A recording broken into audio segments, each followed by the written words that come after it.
La detención del expresidente filipino Rodrigo Duterte trae de nuevo a la mesa la discusión sobre las capacidades reales que puede tener la Corte Penal Internacional para juzgar a personas que se supone han cometido delitos y en sus países de origen no terminan siendo juzgadas. Vamos a revisar un poquito el día de hoy el caso de Duterte, su detención, las implicaciones de esta detención y por supuesto la enseñanza que se puede extraer a propósito de la misma con respecto a las capacidades reales que puede tener la Corte Penal Internacional para juzgar a individuos que son cuestionados en determinados países.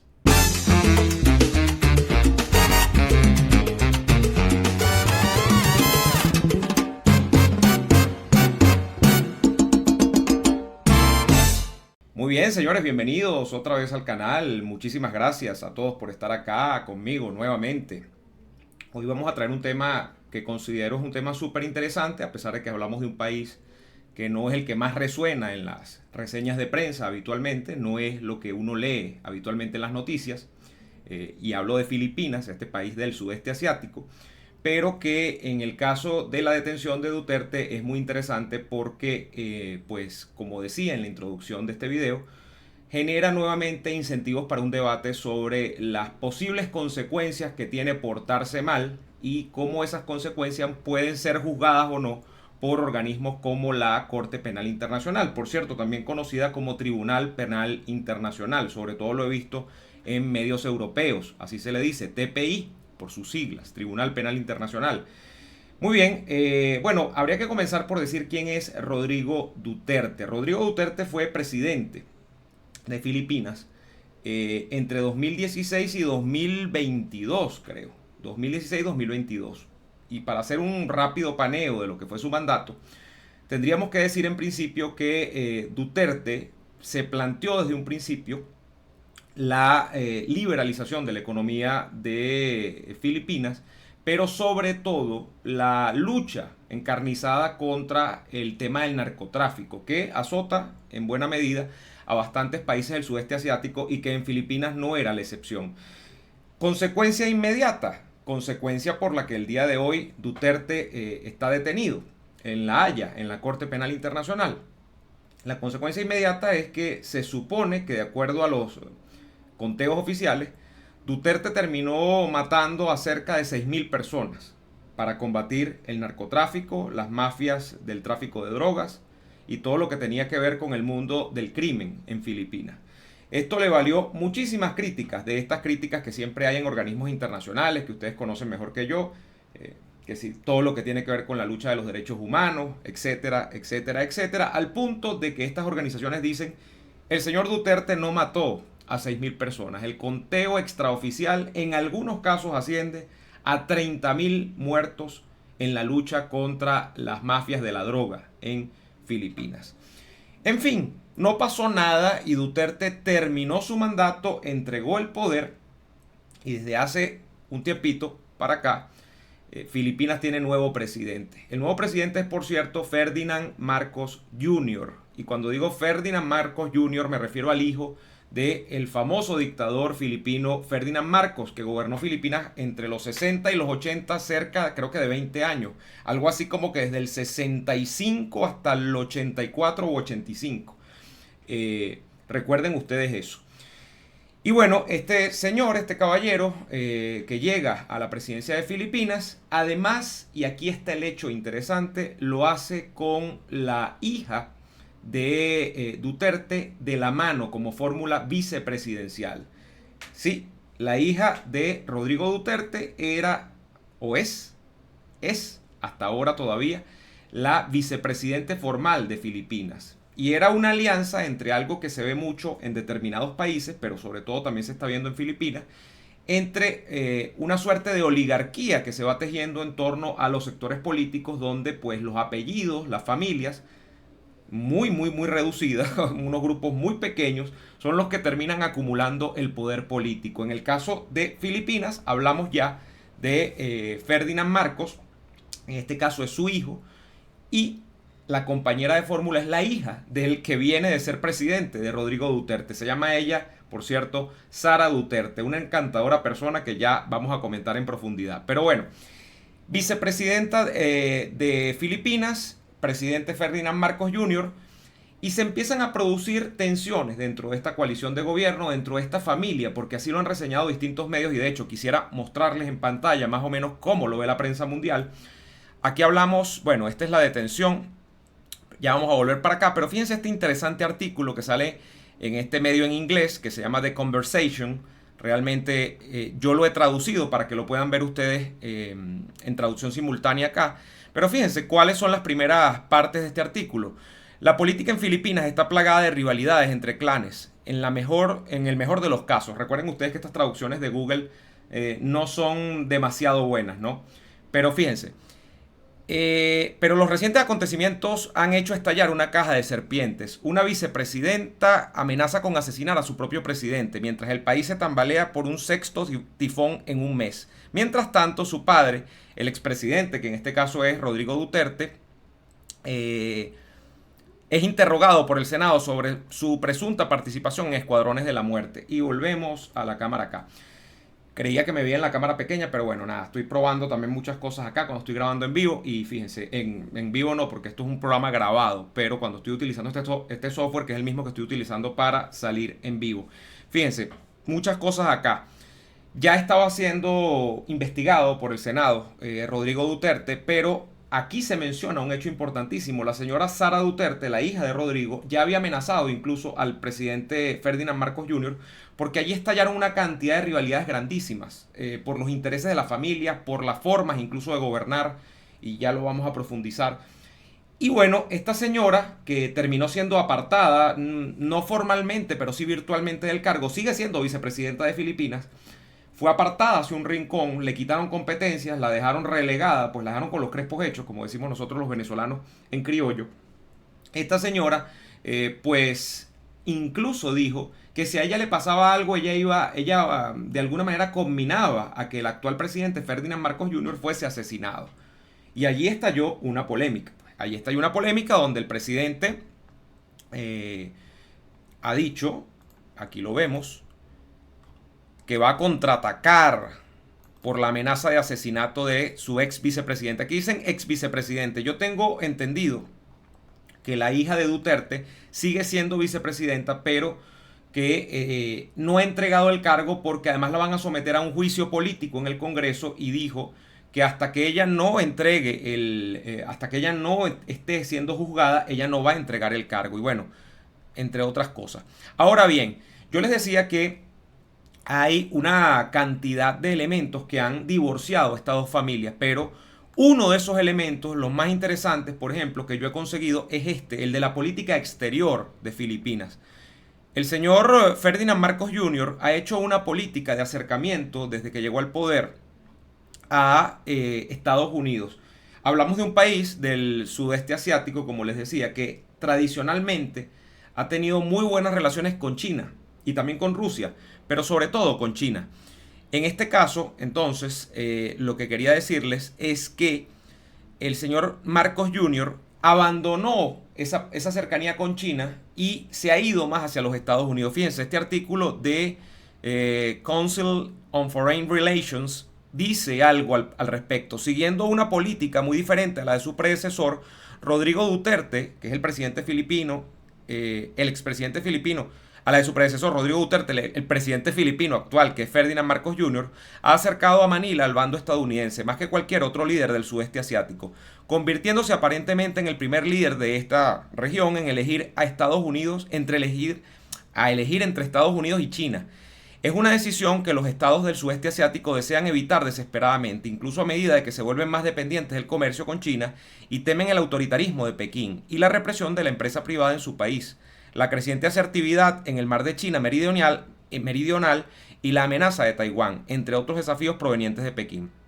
En fin, ha sido un cambio de política radical el que ha tenido el señor Ferdinand Marcos Jr. con respecto a la que traía Duterte.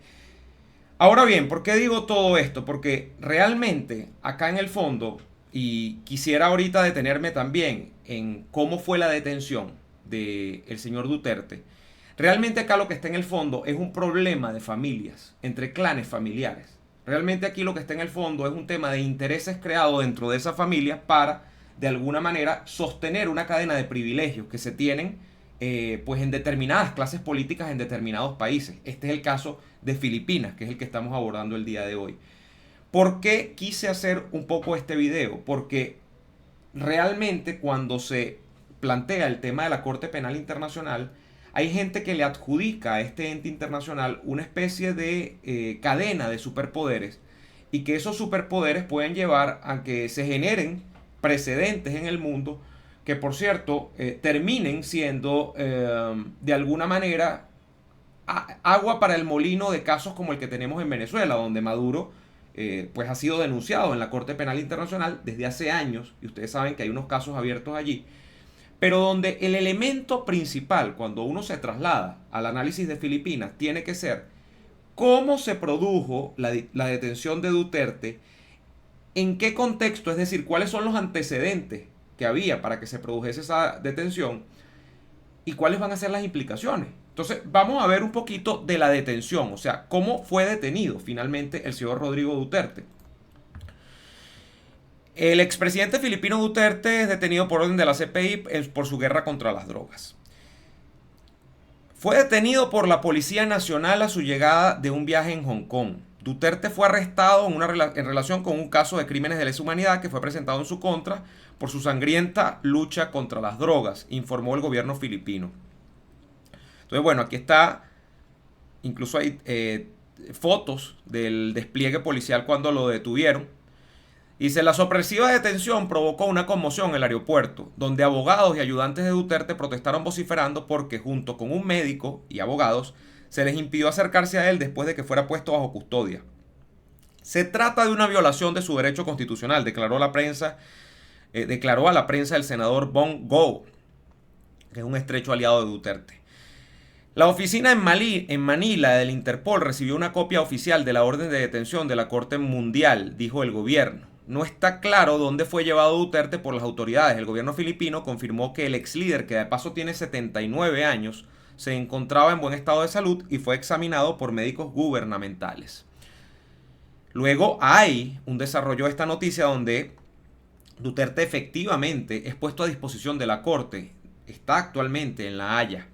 Un avión con el expresidente de Filipinas a bordo despegó el martes por la noche con dirección a los Países Bajos, apenas horas después de que fuese detenido en Manila tras una orden de arresto emitida por la CPI por crímenes de lesa humanidad. Un arresto que Sara Duterte, la que amenazó a Ferdinand Marcos Jr., hija del exmandatario, califica de extradición forzosa.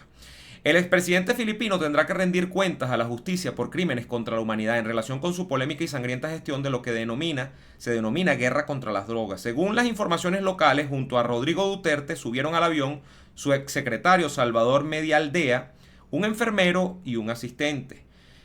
El expresidente debería haber sido tratado en una corte local para ser extraditado, señala Sara Duterte a los medios de comunicación desde las afueras de la base aérea de Villamor, desde donde despegó el avión que mandó a su papá para Países Bajos o Holanda, como lo conocemos nosotros mejor.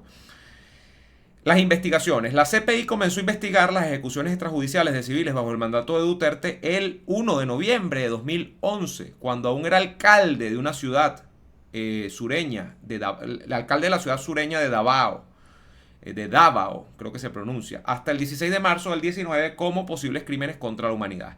El político retiró a Filipinas en 2019, esto es importante, de la CPI, en una medida que según activistas de derechos humanos tenía como objetivo eludir su rendición de cuentas. Durante su mandato, que va, como ya les dije, de 2016 a 2022, los operativos impulsados por Duterte bajo el pretexto de la guerra contra las drogas mataron a 6.000 personas. Este es el conteo oficial, pero organizaciones de defensa de derechos humanos denuncian que realmente hubo más de 30.000 asesinatos en ese caso. El gobierno de Duterte se movilizó para suspender la investigación del tribunal a finales del 21, alegando que las autoridades filipinas ya estaban investigando las mismas acusaciones, argumentando que la CPI no tenía jurisdicción para juzgarle. Los jueces de apelación de la CPI dictaminaron en el 23 que la investigación podía reanudarse y rechazaron las objeciones del gobierno de Duterte. Con sede en La Haya, Países Bajos, la CPI puede intervenir cuando los países no quieren o no pueden procesar a los sospechosos.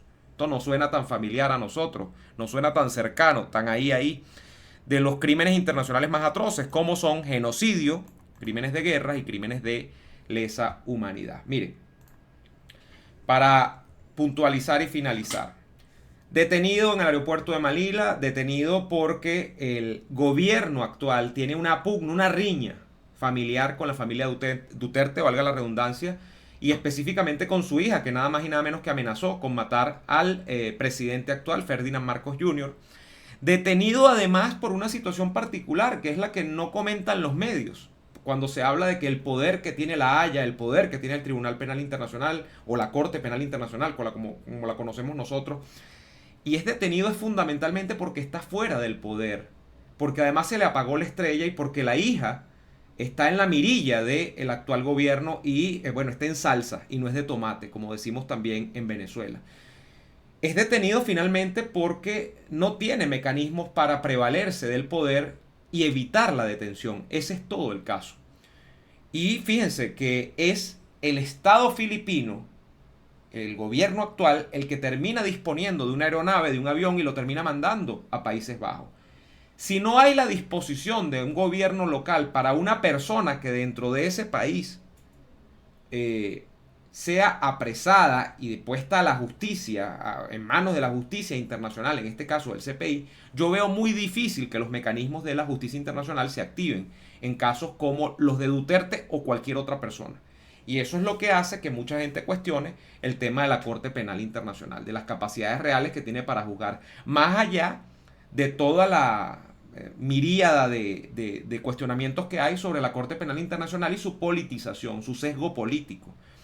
Y, por ejemplo, no vayamos muy lejos. Hace poco, recuerden ustedes que la Corte ha enviado una orden de captura contra el primer ministro israelí, Benjamín Netanyahu, donde pues se dice que ha cometido crímenes contra la humanidad también en medio de lo que ha sido su defensa frente a los ataques terroristas de Hamas enviados desde Gaza. Entonces estamos hablando de que además la Corte tiene una cantidad de cuestionamientos encima, pues en la espalda. Pero yo creo que aquí la discusión es sobre la efectividad de la Corte. Para mí, la ecuación, como les digo, se resume muy fácilmente en que si no hay disposición de un gobierno local, de una autoridad instituida, a colaborar con la Corte, no se producen este tipo de situaciones como la que se están produciendo con Duterte en Filipinas. Cosa para la enseñanza, cosa para el análisis. Yo creo que pronto vamos a tener nuevos videos como estos en el canal, analizando temas internacionales y analizando temas pues que de alguna manera nos tocan por ser interesantes, ¿no? Yo, como siempre, también les doy las gracias por su suscripción a este canal, por activar la campanita de notificaciones para que pues le llegue la alerta cada vez que estamos en vivo. Hacemos en vivos todos los jueves y los domingos a las 8 de la noche, hora de Caracas, en este espacio.